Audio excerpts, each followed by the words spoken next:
What do those bars mean to you? Man, everything. You want me to walk them down? Yeah, walk them down. That's what we're here for.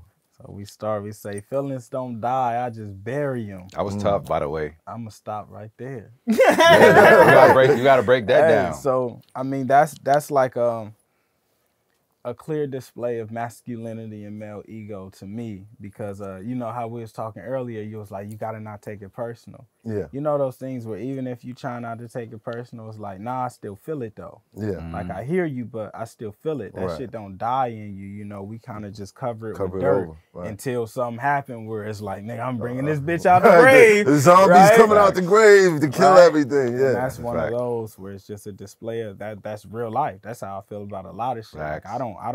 It's not too much that die with me, right? It's just until it's that time for it to resurface, right? Well, do you unbury these feelings when you hit the studio? Definitely. Sometimes the studio is where I bury them, right?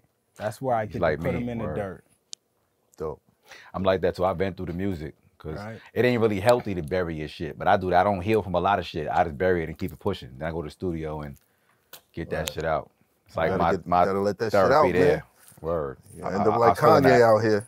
Stop it. Shout out to my man Ye. Shout out to my man Ye. Love you, baby. Come on. Love you. Come on. Right. Continue. Wans could walk by himself. I try to carry him. Man, that's a culmination of me just always trying to help everybody and do everything, even when they're not even unhinged or unhindered. Like, sometimes I'll take the blow of something because I'm trying to help somebody who never asked me to help them. But I feel a way that they denying my help. It's like, well, nigga, I ain't asked you to, right? But you feel a way when niggas don't move accordingly to whatever you planned for somebody or what you expected, right? And that's one of those. I just want to see my niggas up. Flow water, put it in your cup. Tell me how it tastes, dog. I been broke. I ain't break, dog. You doing good, but you ain't great, dog. That was tough, so. Right? You know, I've been broke, but I ain't break, dog. A lot of niggas break when they broke. Yeah. Facts. Like, when you hurting, that's when you really see, you know. True colors and shit. Right? That's when you see everything. That's when you see if a nigga will is there. Do you really want what you want? That's when you see a nigga character. You know, are you really who you say you are? You see a lot. I've been good, but I ain't great, dog. That's just like the process of the journey. Like throughout my success, I felt good about where I am, but I haven't always felt great, right? Like, and I feel like that's something that's common with niggas who succeed or reach a certain level of height and get all this admiration and acclaim. It's like, yeah, I'm doing, you know, grateful don't mean you doing great, right? It just mean I'm grateful for the process and the journey, but I'm not always in that space where I'm receptive to, like, okay, yeah, this is going well, right? And able to receive it. Well, what does it take for you to feel great?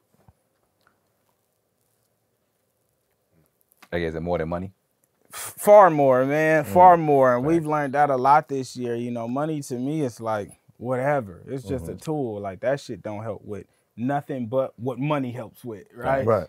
And with me, it's like just living in a manner that's not conflicting with my soul, you know, being honest and transparent and trying to cultivate and nurture relationships properly and being able to sleep because you didn't do some foul shit that didn't sit right with you, right?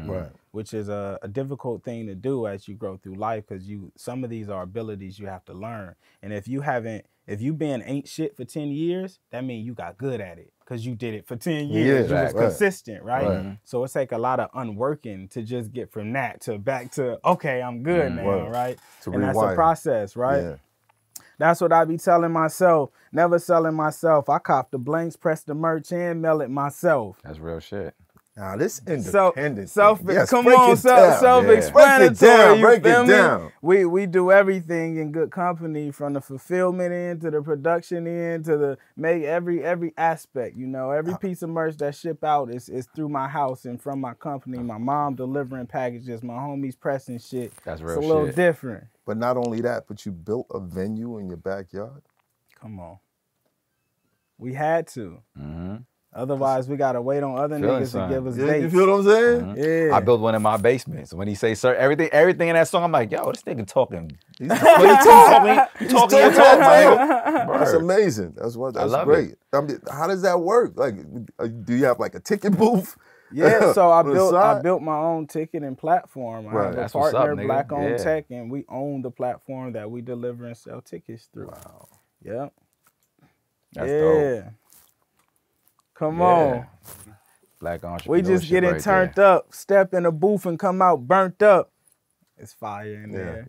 Yeah. Don't get me started, nigga. They going dumb. I'm retarded. How I'm in the top 100 and I ain't charted. I was just telling somebody the other day, when you look at the charts, there's a whole bunch of artists and songs on there, and there's about half of those songs you've never heard. You've never heard. Everywhere I go, niggas be like, go get that bag. I'm in the airport singing my shit, but it's not on the chart. But every nigga I know didn't heard the song. They like, go get that bag. You look on the chart and it's like, what the fuck is this? Like, how is this here? And we've never heard it. Like who? But I'm in the airport, I'm all around. Niggas know this song exists. It's in real life. You go on Instagram, on Reels, it's thousands of them in real life, right? But you don't see it on the charts. And it's like, what is happening? How am I actively in the real? I just sold out 500 people in 8 hours in real life. It's niggas who probably number 10 on the charts right now who can't come and do it. That's a fact, yeah. But how does that correlate, right? That shit don't be making no sense to me. Politics and business, that's what it is. Are we giving validity to platforms that don't deserve it? Right? I think always, and that's just because that's been throughout the process of this industry forming. Like, we're just now getting to the point where we realize, oh, the Grammys are just white. These are white people's validation. This Billboard is white people validation, but that took a long time. Like, niggas always wanted that acceptance. Like, we want to be a part of it. It's not even that it's there. It's like, well, I want to be considered too, bro. You're giving out trophies. That's the only metrics that we can be graded by. If there was another one, then we'd be like, well, fuck that. We got this too. That's the only thing we have to look to as the grading system. But I feel you, though. We want to be a part of it. Right. Something smelling off in here. These niggas fought it. Put my whole catalog for sale and they bought it. I'm the first artist to ever sell splits in my catalog. So I sell percentages of revenue to the fans, to supporters.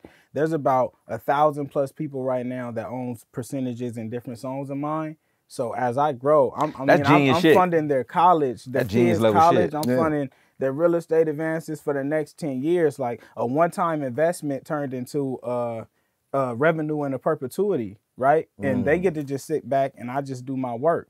You know, we about to drop a Breakfast Club Sway in the morning. People are able to buy into those moments. There's people who own, Hovain helped me get on LA Leakers. He owns a percentage of LA Leakers. You feel me? Like, everyone who's helped me and contributed to my shit own a percentage in my shit.